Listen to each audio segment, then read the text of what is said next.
So playoff winner number 15 out of 25 was looking pretty good with Oklahoma City laying 3 up, 8 points with about 8.5 minutes to go at home last night. And you know how that turned out. But listen, guys, I'm a big boy, and you should realize this as well, because it's something that I just accept for fact every time I've used a wager on Oklahoma City this season. The only way the Thunder win and cover is if they annihilate somebody, if they jump down somebody's throat early, get the big double-digit lead, and are able to put it on cruise control the rest of the way. Because you have to know, again, when you bet the Thunder, if things aren't going their way, if the opponent is going to give them a battle to the end like the Warriors did as defending champions should, well, then suddenly the Thunder forget about team basketball because they epitomize the two-man team. Because all you're going to see in the stretch when a game is on the line is you're going to see Russell Westbrook driving the lane, often committing foolish turnovers because he plays so much out of control, or you're going to see Kevin Durant standing over there on the right side of the circle, 25 feet from the basket, dribbling around, waiting till he's either going to pull it for the jumper or make the drive to the lane. Everybody else on the floor just clears out, stands around, and the ball movement ceases to exist.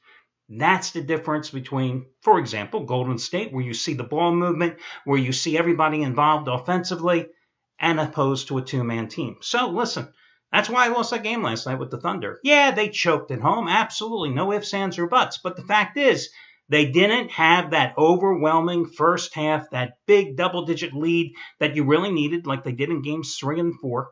And when the game was on the line, they absolutely choked last night. So, Cleveland Cavaliers are pretty damn happy because even though the series is not going to start till Thursday, it just means that whoever they're playing, whether it's Golden State or Oklahoma City, well, hell, that's going to be the more tired team. Hey, it's all about baseball today, so let's get with it. I cashed in with my complimentary play yesterday with the Cleveland Indians, an easy, 11-4 win over Baltimore. My best bet today, which happens to be one of your featured discounted plays, happens to be on the finale, the rubber game of that Baltimore-Cleveland series. But for your complimentary plays today, let me first start with the Chicago Cubs on the run line with John Lackey at home. Lackey has pitched very well here of late. He doesn't have much to show for it because the Cubs' offense has been dormant here of late.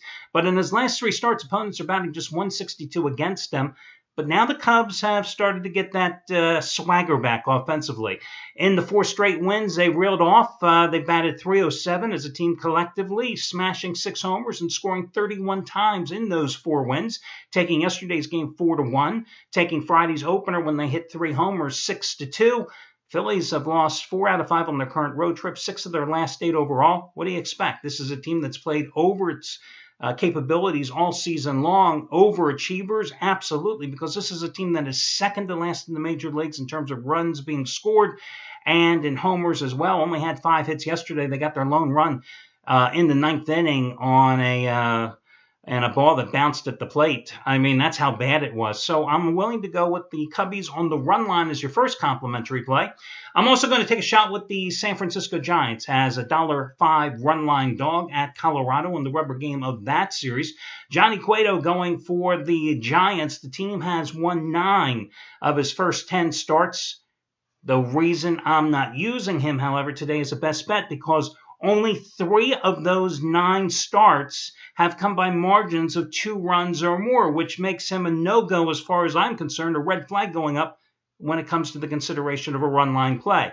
All that being said, however, this is a guy who's absolutely in a roll. 3-0 in his last 4 starts with a 0.81 earned run average with 26 Ks versus only 5 walks in that stretch. Coming off his 3rd complete game of the season on Monday, a 1-0 shutout of San Diego at home. Has a 19-inning scoreless streak against the Rockies. He's 2-0 with a 1.11 earned run average in his last 4 starts against Colorado, and 2 of those starts came at Coors Field. The altitude didn't bother him. He's already beaten them at home back on May 7th this year. He got a no decision. The Giants did win that game, I think, in 13 innings or so. 8 hits and no runs in 8 1/3 innings of shutout ball. And his opponent that day happened to be Chris Rusin, who was going today for Colorado, making only a second home start because this is a guy that had been moving in and out between the bullpen and the starting rotation. One of those starts he did make on the road, however, was not too good at San Francisco, as he gave up a career-high 13 hits and 7 runs in 4 1/3 innings in a May 5th contest. But surprisingly, the Rockies won that game 17-7, even though their pitcher pitched so poorly. Now, the Giants yesterday, a 10-5 win after losing the opener 5-2 on Friday. They scored 6 times in the 8th inning to get the win. But hey, that's all the Giants have been doing here of late. They've won 14 of their last 16, including 8 out of 9 on the road in that stretch. And meanwhile, you've got a Giants team that is also, if you go back further and extrapolate that winning streak out back further, you see that they've won 11 of their last 13 on the road. Meanwhile, the Rockies have lost 7 of their last 10, so I think that's worth making a play on the Giants and Cueto once again on the run line. The Cubbies on the run line, your other complimentary play. That'll do it for the Sunday card. We've got NBA game number 7 coming up on Monday. We'll talk about it then. I wish you well, guys, and enjoy the Memorial Day weekend, and I'll see you bright and early on Monday morning.